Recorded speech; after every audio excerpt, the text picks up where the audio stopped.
Hello everyone, good morning সবাইকে। কেমন আছো সবাই? আশা করছি সবাই খুব ভালো আছো আর আমিও ভালো আছি।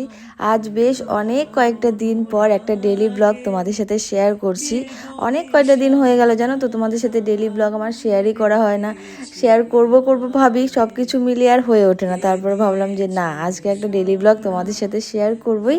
তো ব্লগটা দেখো, আশা করছি তোমাদের ভালোই লাগবে। তো সকাল সকাল ঘুম থেকে উঠে আগে একটু গরম জল খেয়ে নিলাম, মানে আগে নিজেকে একটু টাইম দিয়ে নিলাম। তারপরে সব ঘরে জানালা দরজাগুলো খুলে দেখে নিলাম আজকে বাইরের ওয়েদারটা কেমন, যেটা আমার বরাবরই অভ্যাস।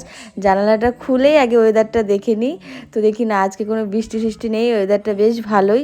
তো তারপরে আর কি, রান্নাবাড়ি মোটামুটি মানে কাটা বাছা সব হয়ে গেছে। তারপরে আমি ডুগুকে ওঠাতে চলে আসলাম। আর এদিকে ডুগুকে উঠিয়েও ফেলেছি, ডুগুকে উঠিয়ে বারবার রান্নাঘরে ঢুকছি, কারণ না সকাল সকাল আমি যদি রান্নাটা সেরে ফেলি তাহলে আমার খুব সুবিধা হয়, তারপরে ডুগুকেও আমি অনেকটা টাইম দিতে পারি। তো আজকে সকালে রান্নাবাড়ি ছিল, সকালে মানে সকালে রান্নাটা ছাড়ছি, কিন্তু খাওয়া দাওয়া দুপুরেই হবে। সকালে হালকা পাতলা খাই, সব কিছুই তোমাদের সাথে এই ব্লগে অল্প অল্প করে আমি শেয়ার করব। তো এই যে দেখো, ফুলকপি দিয়ে আলু দিয়ে পনিরের একটা ঝোল করেছি, আর করেছিলাম ওখানে নিরামিষ সবজি কেটেছিলাম, নিরামিষ সবজি করব, যেটা এখনও হয়নি। আর এদিকে সকাল সকাল ডুগুর জন্য ভাত বসিয়ে দিয়েছিলাম প্রেসারে, সব সিদ্ধ দিয়ে। তো ডুগু যেটা করে আর কি, ঘুম থেকে উঠে না কিছুতেই মানে বিছানার থেকে নামতে চায় না, মানে ওর ঘুমই যেন কাটে না। আসলে জোর করে ওঠানো হয়, যদি ওকে না উঠাই ও মোটামুটি 11টা 11:30 অবধি ঘুমিয়েই থাকে। তো যতটা পারি আমি ওকে তাড়াতাড়ি ওঠানোর চেষ্টা করি। ওই ডুগু ঘুম থেকে উঠে তারপরে দেখো এখনও ঘুমের ভাব কাটছে না, বাথরুমে সোজা নিয়ে ঢুকিয়ে দিয়েছি। তারপরে ডুগুকে এখন না আমি কী করি, ব্রাশটা মানে ব্রাশে কলগেট লাগিয়ে একা একাই দিয়ে দিই, যেতে একা একাই দাঁত মাছ। কিছুদিন থেকে দেখি যে ভালোই একা একা দাঁত মাজতেও পারে। তো ডুগুর ওদিকে ব্রাশ করা কমপ্লিট, আমি আবার চলে এসেছি রান্নাঘরে। এখন আমি করব নিরামিষ সবজি। তেলের মধ্যে শুকনো লঙ্কা, পাঁচফোড়ন আর আদা ফোড়ন দিয়ে সব সবজিগুলো যে কেটে নিয়েছিলাম, মানে ঘরে যেসব সবজি ছিল আর কি, সবজি বসিয়ে দিয়েছি। আবার এদিকে আমি ডুগুর জন্য জল নিয়ে এসেছি, মানে সকালে ডুগু ঘুম থেকে ওঠার পরে একটু উষ্ণ গরম জলটা দেই। আর আমি শুনেছি বাচ্চাদের নাকি ঘুম থেকে ওঠার পরে উষ্ণ গরম জলটা দেওয়াটাই বেস্ট। তো এবারে হলো আমাদের হবে খাওয়া দাওয়া। ডুগুকে আমার খাওয়ানো শেষ, মানে ডুগুকে ভাত খাইয়ে দিয়েছি। আমি এদিকে খাচ্ছি ব্রাউন ব্রেড, মানে রেডিমেড খাওয়া বলতে পারো। ব্রাউন ব্রেডটা আমার ঘরে সবসময় থাকে। আর এই যে সবজিটা করছিলাম, আধা কাঁচা যে সবজিটা, আমার যেটা কি ভালো লাগে। তো আমি যখনই সব মানে এরকম যদি চান্স পাই রুটি ফুটি দিয়ে তরকারি খেয়েই নিই, আমার ভীষণ ভালো লাগে। তো এই ছিল আমার সকালের খাবার। ডুগুর বাবার খাওয়া হয়ে গেছে, সবার খাওয়া শেষ করে আমি খাচ্ছি। তারপর আমি সোজা চলে এসেছি বাথরুমে, মানে বাসি জামা কাপড় যা আছে সব কিছু আর কি ভিজিয়ে রাখি, তা না হলে না ভিজিয়ে থাকলে নোংরাও ওঠে না, আর আগের থেকে ভেজানো থাকলে না ধুতেও বেশ সুবিধা হয়। তো ভিজিয়ে টিজিয়ে রাখলাম, এদিকে ভিজিয়ে রাখছি। আর ওদিকে ডুগুকে কিন্তু আমার স্নান টান করানো কমপ্লিট, মানে ডুগুকে স্নান টান করিয়েই জামা কাপড়গুলো ভিজিয়ে রাখলাম। এই যে দেখো আর একজন ভাবছে কি করবে না করবে, মানে সকাল সকাল যে কিভাবে আমার সময়গুলো এইভাবে পার হয়ে যায় আমি নিজেই বুঝি না। মানে ডুগুকে নিয়ে সারাটা দিন আমার এভাবে কেটে যায়। তো এবার আমিও জামা কাপড় নিয়ে ঢুকে গেলাম বাথরুমে, স্নান টান সেরে তারপরে বাকি যা কাজ আছে, জামা কাপড় ধোয়া কমপ্লিট। এবার ডুগুকে নিয়ে সোজা চলে যাব ছাদে, একা একা তোকে রেখে যাই না। আর আমার পিছে পিছে সারাদিন এরকম ঘোরাঘুরি করতেই থাকে, মাম্মাম মাম্মাম করতেই থাকে।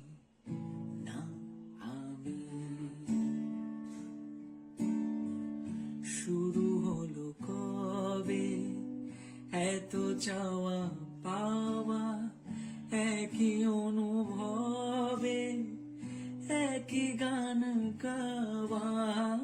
শুরু হলো কবে এত চাওয়া পাওয়া, একই অনুভবে একই গান গাওয়া।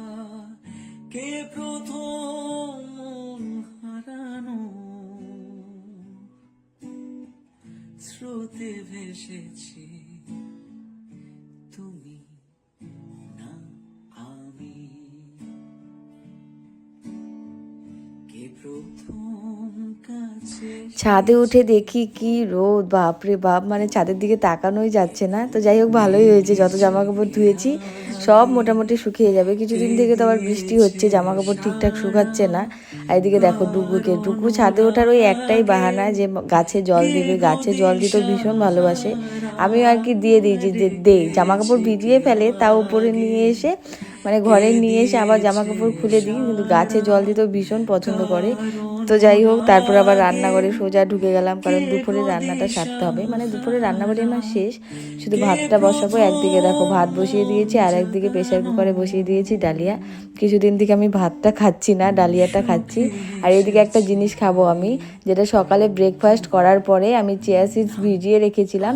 এটাকে এখন আমি লেবু দিয়ে, মানে পাতিলেবু আমাদের এখানে মানে দিনাটায় অনেক দিন থেকে খুঁজে পাওয়া যাচ্ছে না। তো যাই হোক, যুগু বাবা অনেক দিন পরে খুঁজে খুঁজে দেখো কাঁচা কাঁচা পাতিলেবুগুলো যাই হোক পেয়েছে, এটাই অনেক।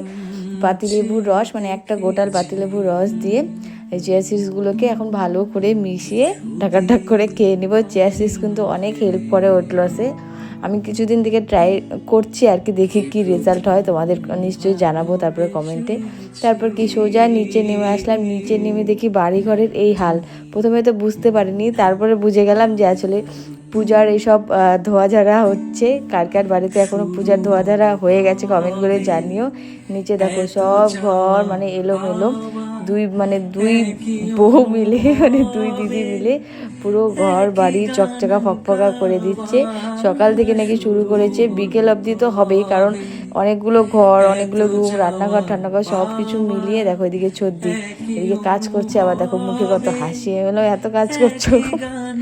তারপরে কি ওদের সাথে একটু গল্প টল্প দিয়ে সোজা উপরে চলে আসলাম। এখন আমি খাবো দুপুরের খাওয়াই, যে বলেছিলাম ডালিয়া করেছি। এই দেখো ডালিয়া, শসা নিয়েছি, আর পনির নিয়েছি, আর নিরামিষ সবজি। এই ছিল আমার দুপুরের খাওয়া।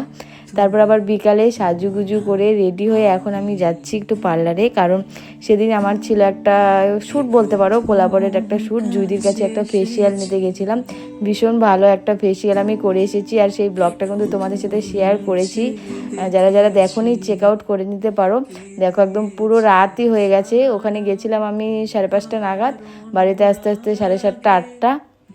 টোটোতে বসে আছি, আমি শুধু ভাবছি ডুগুটা ঘুম থেকে উঠলো কি না, কারণ আমি যখন বেরিয়েছি তখন ডুগু ঘুমায়নি, ওর বাবার কাছে দিয়ে এসেছি। ডুগুর কথা এখন ভাবছি। দেখো বাড়ির সামনে এসে দেখি বাবা ছেলে দুইজনে।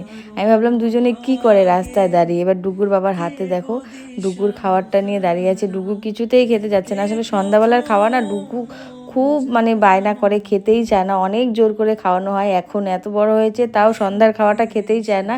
তো যাই হোক, আমি আসার পরে জোর করে খাইয়েছি, ওর বাবার খাওয়াতে পারেনি। তো চলো, এই ছিল আজকে একটা ভিডিও, সকাল থেকে শুরু করে রাতে শেষ করলাম। ভিডিওটা যদি ভালো লাগে একটা লাইক করে দিয়ে সবাই ভালো থেকো। চলো টাটা, থ্যাংকস ফর ওয়াচিং।